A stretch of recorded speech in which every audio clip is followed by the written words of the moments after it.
IBN 7 बना तीसरा सबसे ज्यादा देखा जाने वाला हिंदी न्यूज चैनल। IBN 7 हौसला है।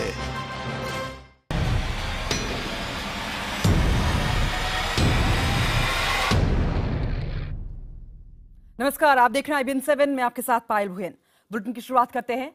आम आदमी पार्टी की दिल्ली में सरकार तो बन गई है, लेकिन कला थमी नहीं है। कहा जा रहा है कि सरकार बनने के बाद से अंदरूनी कला और बढ़ गई है और पार्टी में दो गुट सक्रिय नजर आ रहे हैं। विवाद को पार्टी के आंतरिक लोकपाल एडमिरल रामदास की एक चिट्ठी से और हवा मिल गई है। क्या है इस चिट्ठी में और क्या कुछ है आप में गड़बड़, देखिए हमारी एक खास रिपोर्ट।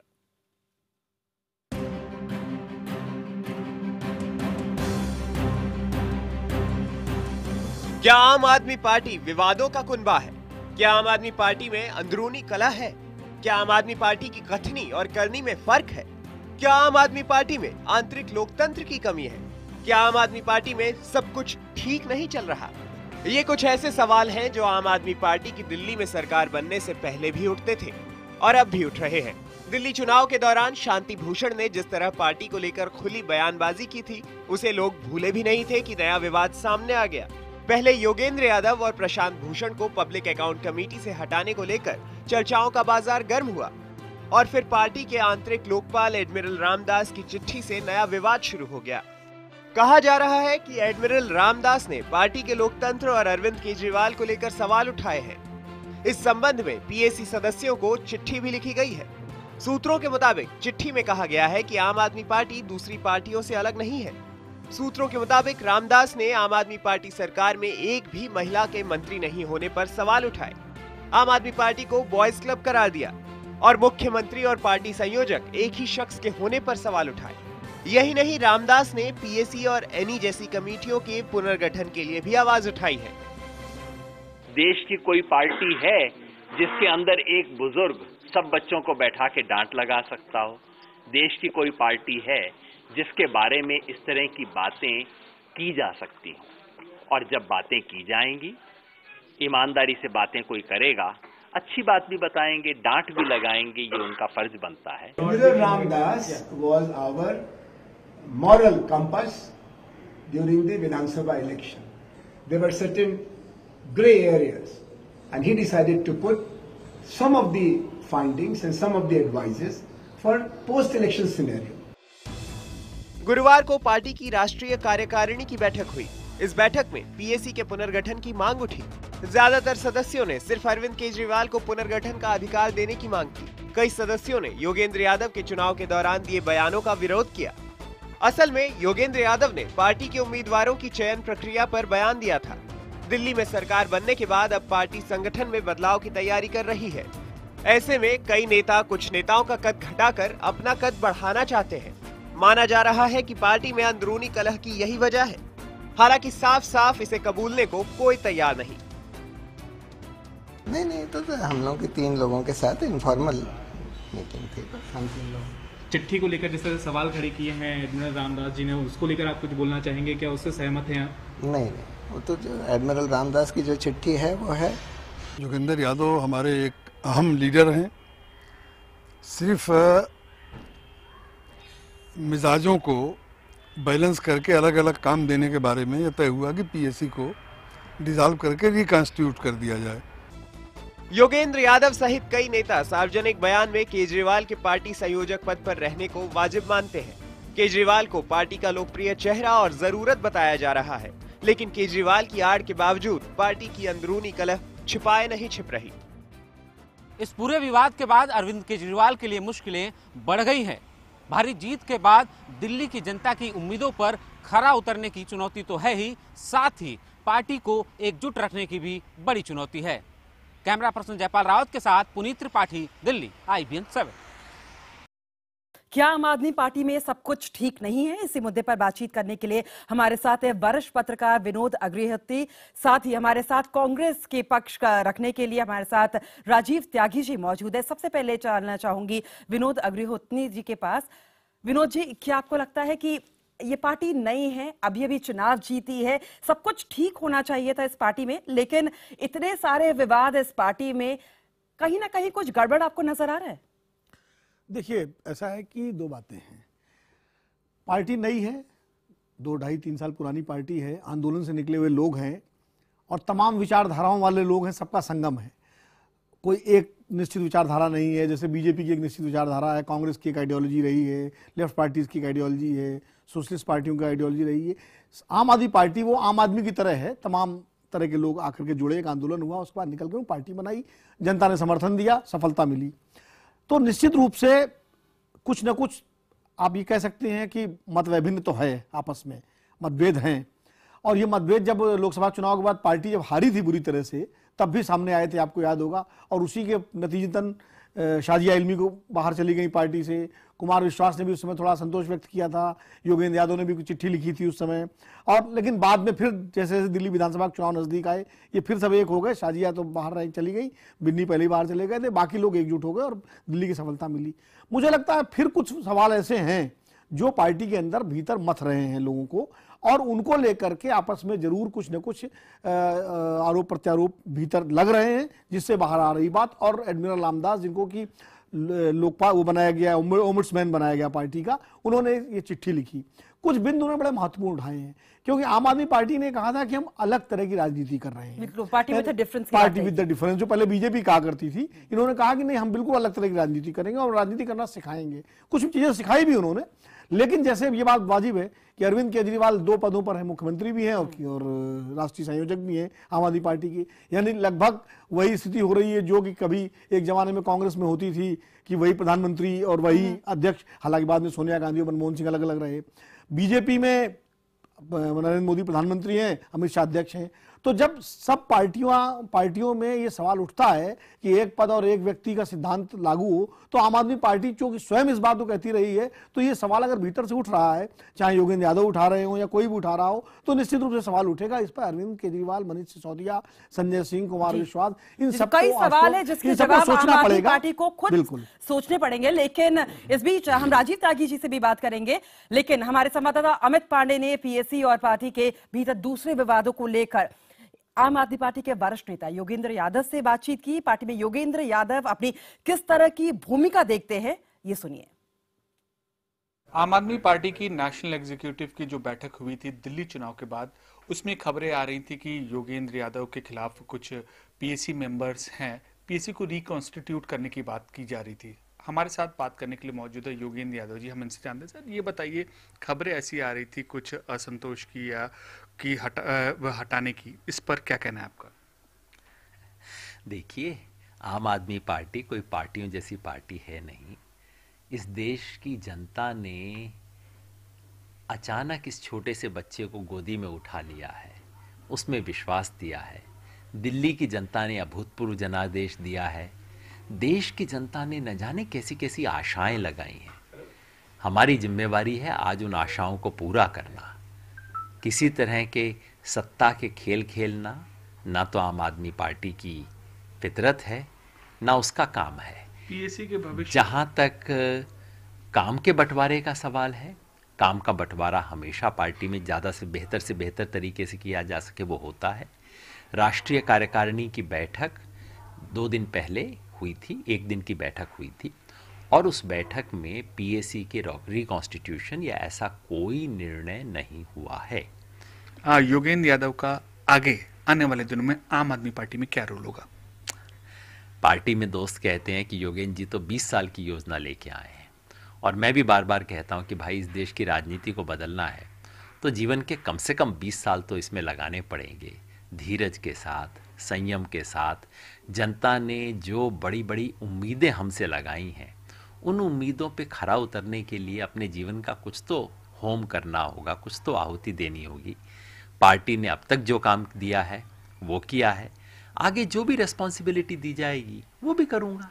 तो साफ तौर पर यहाँ पर इनका कहना है कि पीएससी को रिकंस्टिट्यूट यानी उसके पुनर्गठन का कोई फैसला नहीं हुआ और एक लंबी पारी खेलने के लिए तैयार हैं आम आदमी पार्टी में योगेंद्र यादव। कैमरा पर्सन निजाम के साथ अमित पांडे, दिल्ली, IBN 7। और कांग्रेस की तरफ से हमारे साथ राजीव त्यागी जी मौजूद है। राजीव त्यागी जी, क्या कांग्रेस को भी लगता है कि हो कुछ और रहा है, नजरें कुछ और देख रही हैं? कांग्रेस को ये जो रिफ्ट आम आदमी पार्टी में चल रही है, ये किस तरीके से कांग्रेस पार्टी देख रही है? देखिए, निश्चित रूप से पॉलिटिकल आदमी होने के नाते मैं कह सकता था कि ये उनका आंतरिक मामला है, इसलिए इस पे हमारी टिप्पणी नहीं बनती है। लेकिन इस विषय पे टिप्पणी इसलिए बनती है कि आम आदमी पार्टी के बारे में एक अंग्रेजी में कहावत है जो मैं बता देता हूं, you made your bed, now sleep in it. आपने अपना बिस्तर खुद बनाया है, आप उसमें अब सोने का काम करिए, चाहे वो बिस्तर कांटों भरा हो, चाहे वो फूलों भरा हो। जब आपने शुरुआत की थी तो आपने एक्यूजिंग एब्यूजिंग मैडनेस से शुरुआत की थी, जो आम आदमी पार्टी का फुल फॉर्म है, और आपने सब लोगों पे आरोप लगाया। अभी विनोद अग्निहोत्री जी ने कहा है कि एक आंदोलन से आम आदमी पार्टी निकल के आई। मैं आज भी ये कहता हूं कि आम आदमी पार्टी एक्यूजिंग एब्यूजिंग मैडनेस से निकल के आई, और निश्चित रूप से आने वाले समय में आम आदमी पार्टी को आप देखेंगे भी कि किस तरह के हालात आम आदमी पार्टी में बनेंगे। क्योंकि जिस तरह से आम आदमी पार्टी ने अपना मैनिफेस्टो चालू किया और जिस तरह की फंक्शनिंग अरविंद केजरीवाल जी की है, तो निश्चित रूप से आम आदमी पार्टी के लोगों को उससे निराशा ही हाथ आनी है। दूसरी बात यह है कि निश्चित रूप से जो मैंने अभी अंग्रेजी का जुमला कहा है वो दिल्ली के नागरिकों के लिए भी है कि दिल्ली के नागरिकों ने आम आदमी पार्टी की सरकार को चुना है। नहीं तो क्या आपको ऐसा लगता है कि अगर ये जो रिफ्ट है ये दिल्ली की गवर्नेंस पे असर डालेगी? देखिए, निश्चित रूप से जब रिफ्ट होता है पार्टी में, जब मतैक्य होता है, परिवार में भी मतैक्य होता है, तो परिवार की प्रोग्रेस रुक जाती है। तो राज्य का सवाल है, वो भी वो राज्य है जो कि दिल्ली राज्य ऐसा है कि जो पहले 3 राज्यों में है पूरे देश के, और अगर आप पर कैपिटा इनकम देखेंगे तो 2 लाख रुपए की पर कैपिटा इनकम है, जो कि नंबर 1 पे है दिल्ली प्रदेश।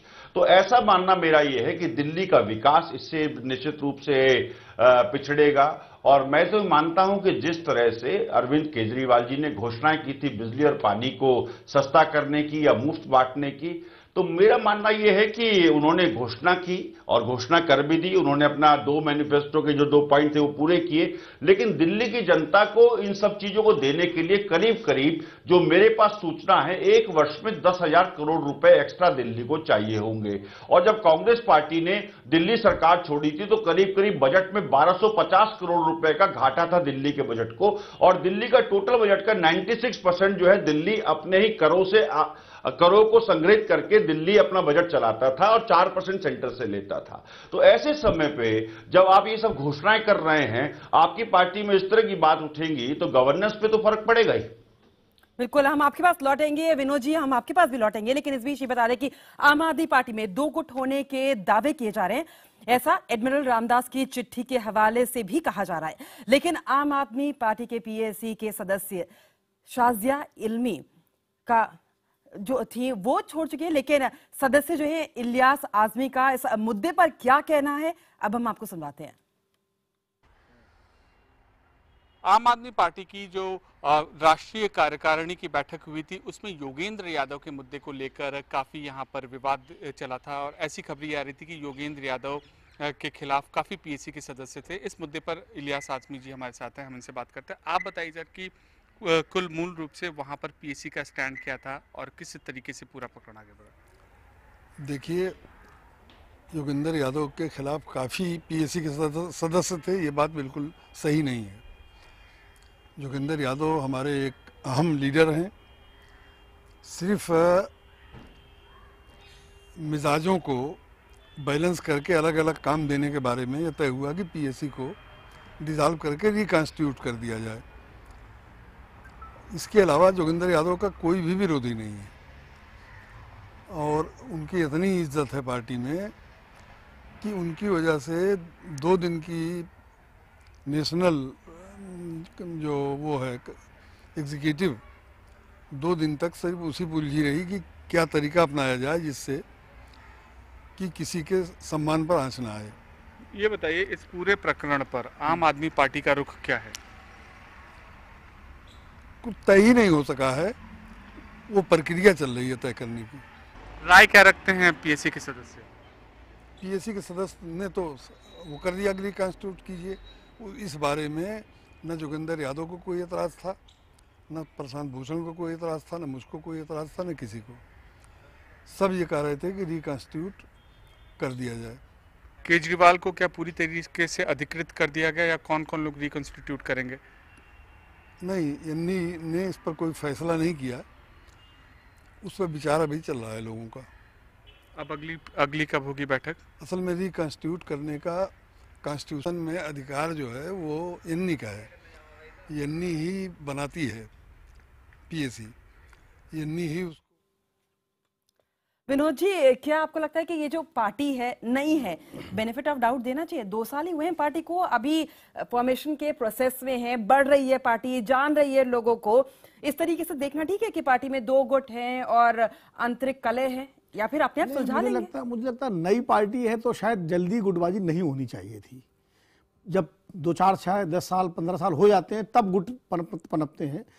लेकिन तो इसलिए नई पार्टी के नाते तो सबको एकजुट होकर काम करना चाहिए। लेकिन जो मैं इलियास आजमी का बयान सुन रहा था तो उन्होंने, इलियास आजमी बड़े मजे हुए नेता हैं, कई पार्टियों में रहे हैं, बसपा में, सपा में, मैं जानता हूं व्यक्तिगत रूप से उनको, जनता दल में भी रहे हैं। वो जिस तरह उन्होंने 3 नाम लिए कि मुझे कोई एतराज नहीं था, जोगिंदर जी को कोई एतराज नहीं था, प्रशांत भूषण जी को कोई एतराज नहीं था। सीधे सीधे जाहिर है कि प्रशांत भूषण, योगेंद्र यादव और इलियास आजमी एक साथ हैं जो पीएससी को डिसॉल्व करने की मांग कर रहे हैं। दूसरी तरफ जो लीडरशिप है, अरविंद केजरीवाल, मनीष सिसोदिया, संजय सिंह, कुमार विश्वास, आशुतोष, जो भी इस तरह, वो शायद पीएससी को डिसॉल्व करने के पक्ष में नहीं है, या अधिकार दे दिया गया अरविंद केजरीवाल को कि आप रिकॉन्स्टिट्यूट करिए। तो मतलब अगर अरविंद केजरीवाल को अधिकार दे दिया जाता है रिकंस्टिट्यूट करने का, लेकिन कहीं ना कहीं ये बात सामने आती है कि group of intellectuals can not sustain together. ये बात आम आदमी पार्टी में देखने को मिल रही है हमको? नहीं, ये बात मैं, देखिए, group of intellectuals can not sustain together, ये बात आप एक कहावत जरूर है, लेकिन आप देखिए भारतीय स्वतंत्रता आंदोलन में सारे इंटेलेक्चुअल्स थे और सारे कांग्रेस के साथ एकजुट थे, और कांग्रेस जो है लंबे समय तक एक रही। ठीक है, सुभाष चंद्र बोस अलग हुए और कुछ लोग अलग जरूर हुए, लेकिन पार्टी मोटे तौर पर जो है उसमें कोई मतभेद नहीं हुआ। आप भारतीय जनता पार्टी उदाहरण दीजिए, वहां भी इंटेलेक्चुअल्स की कमी नहीं रही, जनसंघ के जमाने से इक्का दुक्का लोग निकले लेकिन एक साथ रहे।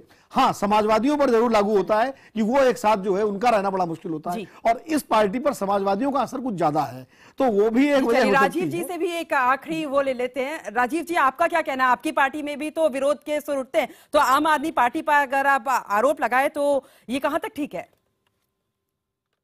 देखिए, विरोध प्रजातंत्र की सबसे पहली सीढ़ी है और निश्चित रूप से विरोध होना चाहिए, लेकिन वो विरोध आइडियोलॉजी के लिए होना चाहिए, वो विरोध निश्चित रूप से विकास के लिए होना चाहिए और जनता के लिए कुछ नीति और कार्यक्रमों में विरोध होना चाहिए कि किस तरह से आप पूरा करेंगे।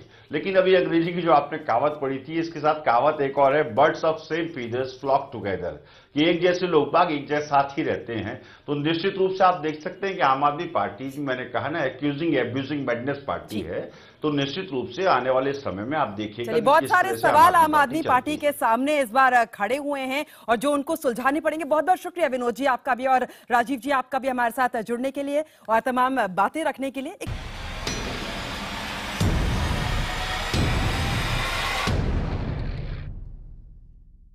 स्वागत है आपका ब्रेक के बाद। आम आदमी पार्टी की जब पहली बार सरकार बनी थी तब अरविंद केजरीवाल सरकारी घर को लेकर विवादों में आ गए थे। चुनाव से पहले उन्होंने बंगला और आलिशान घर लेने का दावा किया था कि वो नहीं लेंगे इस घर, लेकिन अब जब केजरीवाल दूसरी बार दिल्ली के मुख्यमंत्री बन गए हैं तो उन्होंने जो नया ठिकाना मिलने वाला है, अब हम आपको उससे रूबरू कराते हैं। मुख्यमंत्री केजरीवाल का नया पता होगा 6 फ्लैगस्टाफ रोड। दिल्ली के मुख्यमंत्री अरविंद केजरीवाल का नया ठिकाना होगा 6 फ्लैग स्टाफ रोड। ये बंगला है, सरकारी बंगला, और यहाँ पर ये सिविल लाइन में जो बंगला है इसमें मुख्यमंत्री अरविंद केजरीवाल अपने परिवार के साथ में कुछ दिनों के बाद यहाँ पर शिफ्ट होने वाले हैं। फिलहाल यहाँ पर काम तेजी से चल रहा है। पीडब्ल्यूडी के अधिकारी यहाँ पर लगे हुए हैं और लगातार इसकी जो फिनिशिंग का काम है, उसकी साफ सफाई का काम है, वो चल रहा है।